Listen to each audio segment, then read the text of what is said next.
Like, you don't need to have all these things, but you better have most of them. Family, friends, career, educational goals, plans for, time outside of work, attention to your mental and physical health, etc. That's what life is about. And if you don't have any of those things, well, then all you've got left is misery and suffering. So that's a bad deal for you. So once you set up that goal structure, let's say, and that's really in many ways that's what you should be doing at university. That's exactly what you should be doing, is trying to figure out who it is that you're trying to be, right? And you aim at that, and then you use everything you learn as a means of building that person that you want to be. And I really mean want to be. I don't mean should be, even those things are going to overlap. And it's important to distinguish between those, because that's partly, and this is back down to the micro-routine analysis. So as I was saying, well, you're going to try to make yourself more industrious. Okay, number one, specify your damn goals, because how are you going to hit something if you don't know what it is? That isn't going to happen. And often people won't specify their goals too, because they don't like to specify conditions for failure. So if you keep yourself all vague and foggy, which is real easy, because that's just a matter of not doing as well, then you don't know when you fail. And people might say, well, I really don't want to know when I fail because that's painful. So I'll keep myself blind about when I fail. That's fine, except you'll fail all the time then. You just won't know it until you've failed so badly that you're done. And that can easily happen by the time you're 40. So I would recommend that you don't let that happen. So that's willful blindness, right? You could have known, but you chose not to.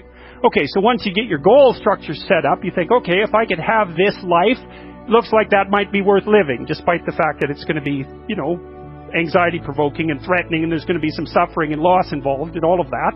Obviously, the goal is to have a vision for your life such that, all things considered, that justifies your effort. Okay, so then what do? Well, then you turn down to the micro-routines. It's like, okay, well, this is what I'm aiming for. How does that instantiate itself day to day, week to week, month to month? And that's where something like a schedule can be unbelievably useful. Google Calendar. It's like, make a damn schedule and stick to it. Okay, so what's the rule with the schedule? It's not a bloody prison. That's the first thing that people do wrong. They say, well, I don't like to follow a schedule. It's like, well, what kind of schedule are you setting up? Well, I have to do this, then I have to do this, then I have to do this, and then I just go play video games, because who wants to do all these things that I have to do? It's like, wrong. Set the damn schedule up so that you have the day you want. That's the trick. It's like, okay, I've got tomorrow. If I was going to set it up so it was the best possible day I could have, practically speaking, what would it look like? Well, then you schedule that. And obviously there's a bit of responsibility that's going to go along with that, because if you have any sense, one of the things that you're going to insist upon is that at the end of the day, you're not in worse shape than you were than at the beginning of the day, right? Because that's a stupid day. If you have a bunch of those in a row, you just dig yourself a hole and then you bury yourself in it. It's like, sorry, that's just not a good strategy. It's a bad strategy. So maybe 20% of your day has to be responsibility and obligation, or maybe it's more than that, depending on how far behind you are. But even that, you can ask yourself, okay, well, I've got these responsibilities. I have to schedule the damn things in. What's the right ratio of responsibility to reward? And you can ask yourself that, just like you'd negotiate with someone who is working for you. It's like, okay, you got to work tomorrow. Okay, so I want you to work tomorrow. And you might say, okay, well, what are you going to do for me that makes it likely that I'll work for you? Well, you could ask yourself that, So maybe you do an hour of responsibility and then you play a video game for 15 minutes. I don't know, whatever turns your crank, man. But, you have to negotiate with yourself and not tyrannize yourself.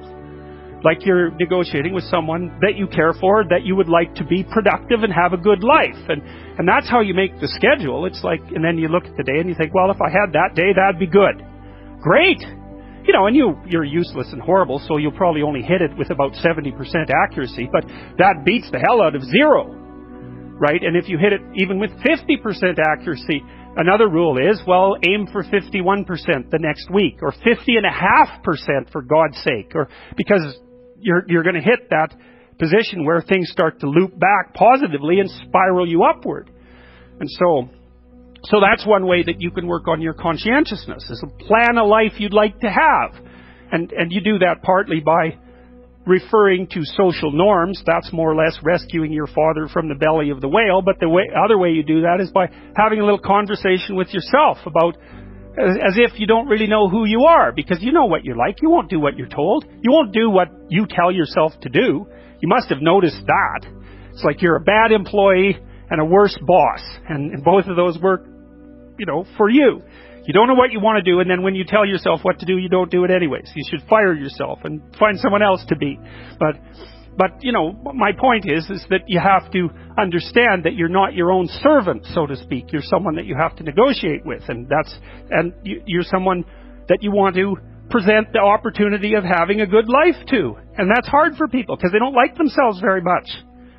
So, they're always like cracking the whip and then procrastinating, and cracking the whip and then procrastinating. And it's like, God, it's so boring and such a pathetic way of spending your time. And you know what that's like because you probably waste like 6 hours a day. And I think we did an economic calculation about that a while back, right? Your time's probably worth $50 an hour, something like that. I mean, you're not getting paid that now, but you're young, and so this is investment time, and what you do now is going to multiply its effects in the future. So let's say it's $50 an hour, which is perfectly reasonable. So if you waste 6 hours a day, and you are, then you're wasting about $2,000 a week, or about $100,000 a year. So go ahead, but that's what it's costing you every hour. And you need to know what your damn time is worth. So let's say it's not $50, it's $30, whatever. Maybe it's $100. It's somewhere in that range. One of the things you should be asking yourself is, when you spend an hour, was that, would have I paid someone $50 to have had that hour? And if the answer is no, it's like, maybe you should do something else with your time. And it depends on whether or not you think that your time's worthwhile. But the funny thing about not assuming that is, if you assume your time isn't worthwhile, what happens is you don't just sit around sort of randomly in a state of responsibilityless bliss. What you do is you suffer existentially. And so that seems like a stupid solution. If you take people, and I've told you this, and you expose them voluntarily to things that they are avoiding and are afraid of, that they know they need to overcome in order to meet their goals, their self-defined goals. If you can teach people to stand up in the face of the things they're afraid of, they get stronger. And you don't know what the upper limits to that are, because you might ask yourself, if for 10 years, if you didn't avoid doing what you knew you needed to do, by your own definitions, right, within the value structure that you've created to the degree that you've done that, what would you be like? Well, there are remarkable people who come into the world from time to time, and there are people who do find out over decades-long periods what they could be like if they were who they were, if they spoke their being forward. And they get stronger and stronger and stronger, and we don't know the limits to that. We do not know the limits to that. And so you could say, in part, perhaps the reason that you're suffering unbearably can be left at your feet, because you're not everything you could be, and you know it. And of course, that's a terrible thing to admit, and it's a terrible thing to consider, but there's real promise in it, right? Because it means that perhaps there's another way that you could look at the world, and another way that you could act in the world. So what it would reflect back to you would be much better than what it reflects back to you now.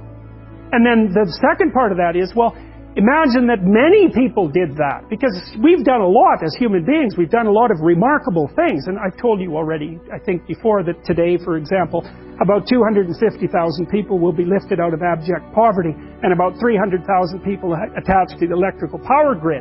We're lifting people out of poverty collectively at a faster rate that's ever occurred in the history of humankind by a huge margin. And that's been going on unbelievably quickly since the year 2000. The UN had planned to have poverty between 2000 and 2015, and it was accomplished by 2013. So there's inequality developing in many places, and you hear lots of political agitation about that. But overall, the tide is lifting everyone up, and that's a great thing. And we have no idea how fast we could multiply that if people got their act together and really aimed at it. Because, my experience is with people that we're probably running at about 51% of our capacity. You can think about this yourselves. I often ask undergraduates how many hours a day you waste, or how many hours a week you waste. And the classic answer is something like 4 to 6 hours a day. Inefficient studying, watching things on YouTube that not only do you not want to watch, that you don't even care about, that make you feel horrible about watching after you're done. That's probably 4 hours right there. You think, 25 hours a week, it's 100 hours a month, that's 2.5 full work weeks, it's half a year of work weeks per year. And if your time is worth $20 an hour, which is a radical underestimate, it's probably more like 50 if you think about it in terms of deferred wages. If you're wasting 20 hours a week, you're wasting $50,000 a year. And you are doing that right now. And it's because you're young, wasting $50,000 a year is a way bigger catastrophe than it would be for me to waste it, because I'm not going to last nearly as long. And so if your life isn't everything it could be, you could ask yourself, well, what would happen if you just stopped wasting the opportunities that are in front of you? You'd be who knows how much more efficient. 10 times more efficient.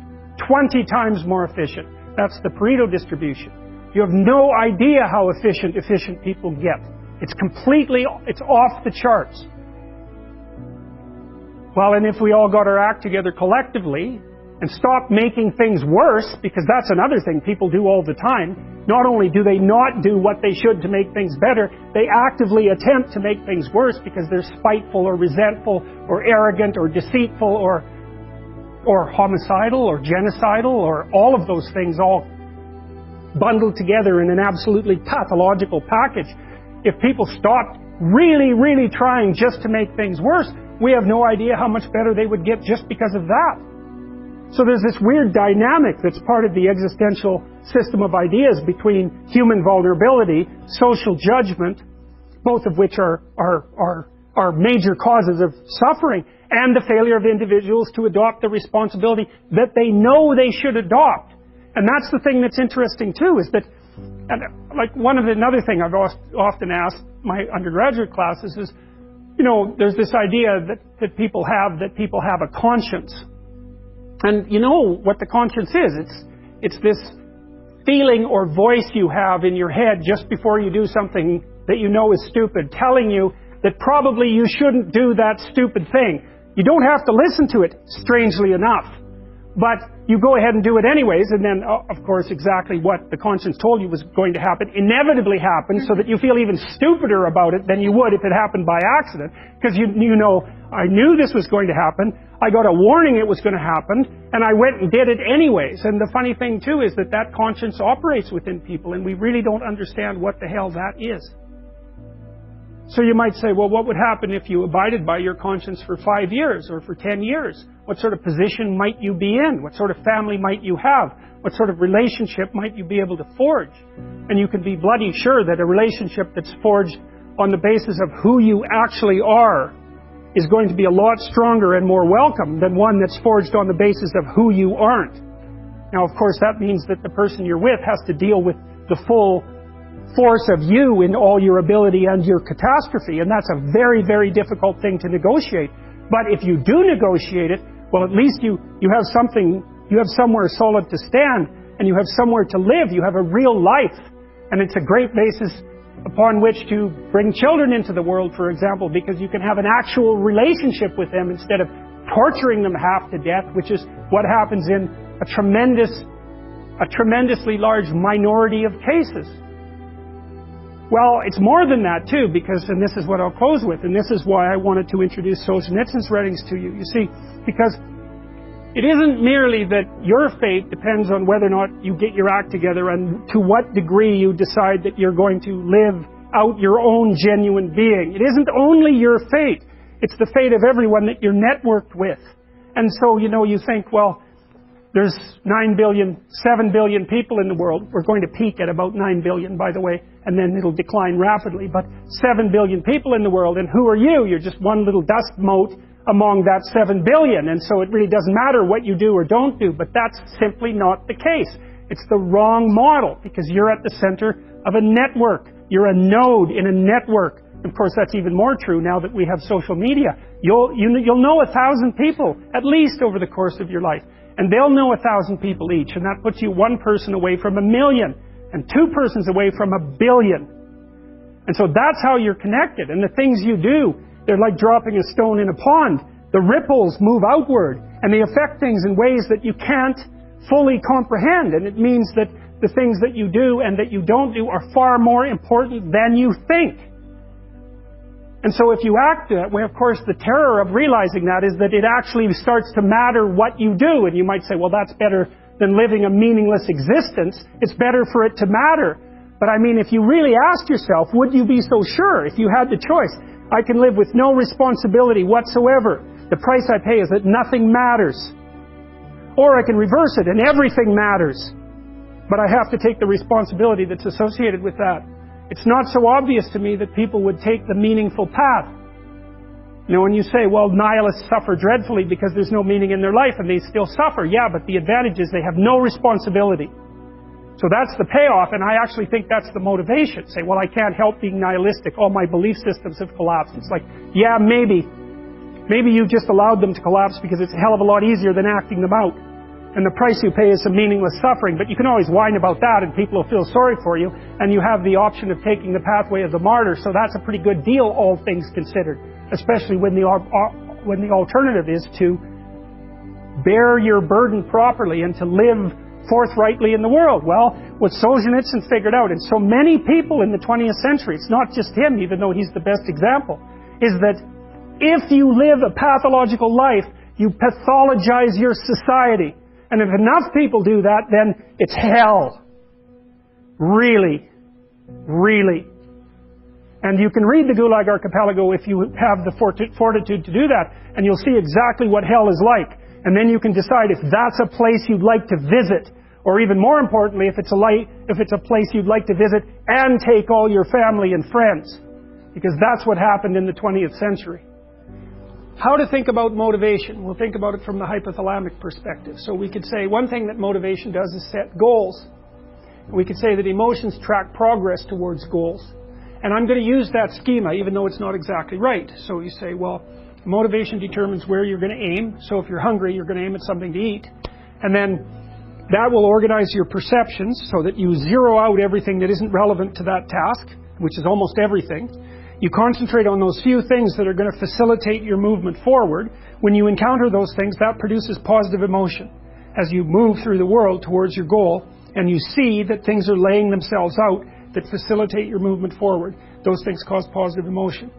And if you encounter anything that gets in the way, then that produces negative emotion. And it can be like threat, because you're not supposed to encounter something that gets in the way. It can be anger, so that you move it away. It can be frustration, disappointment, grief. Those would, if you had a response that serious to an obstacle, it would probably punish the little motivated frame right out of existence. You know, so you walk downstairs and, I don't know, the contracting company has set a wrecking ball through your kitchen. It's like, that's going to be disappointing. You're not going to keep eating the peanut butter sandwich in the rubble. That little frame is going to get punished out of existence, and some new goal is going to pop up in its stead.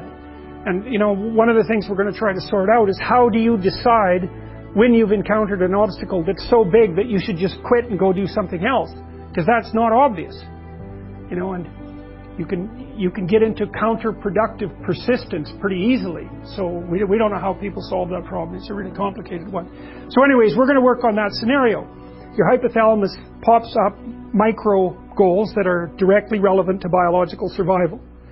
That produces a frame of reference. So it's not a goal, it's not a drive, and it's not a collection of behaviors. It's a little personality. And the personality has a viewpoint, it has thoughts that go along with it. It has perceptions, it has action tendencies, all of that. You can see this in addiction, most particularly. So one of the things that you find often with people who are alcoholic is they lie all the time. And that's because when they've built a little alcohol-dependent personality inside of themselves, or a big one, maybe it's 90% of their personality, and one of the things that consists of is all the rationalizations that they've used over the years to justify their addiction to themselves and to other people. And so the addiction has a personality. You know, and so when the person is off, or maybe they're addicted to meth or something like that, where, you know, the addiction is more, it's more short-term powerful, than I would say, than an alcohol addiction. They'll say anything. And the words are just tools used to get towards the goal. And if they happen to be deceptive, whatever, it doesn't matter. They're just practical tools to get towards the goal. And then when you get towards the goal and you take a nice shot of meth or something like that, you reinforce all those rationales that you use to get the drug, and then the next time you're even a better deceiver and liar. So, okay, so we're going to say motivations, one way of thinking about it is they set goals, but it's not the right way of thinking about it. They produce a whole framework of interpretation. And so we're going to think about that framework of interpretation. And then emotions emerge inside of that. So that's it. So the world is framed, motivation set, goals. You could say the world has to be framed. So motivation sets that frame. Goals, emotions, perceptions, and actions. And then actions track progress. So positive emotion says you're moving forward properly towards your goal. And if you encounter something you don't expect, you stop. That's anxiety. It's like, oh, we're not where we thought we were. And so we don't know what to do. So we should stop because we don't know where we are or what we're doing. Stop. Frozen. And then the more powerful negative emotions like pain, they might make you get out of there. So emotions, forward, stop, reverse. That's your emotions within that motivated frame.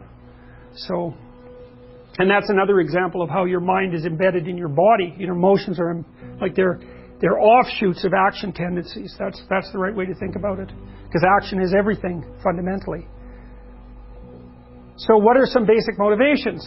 Most of these are regulated by the hypothalamus, by the way, and that tells you just how important a control system it is. The other thing that's useful to know about the hypothalamus is that it has projections going up from it that are like tree trunks, and inhibitory projections coming down that are like grapevines.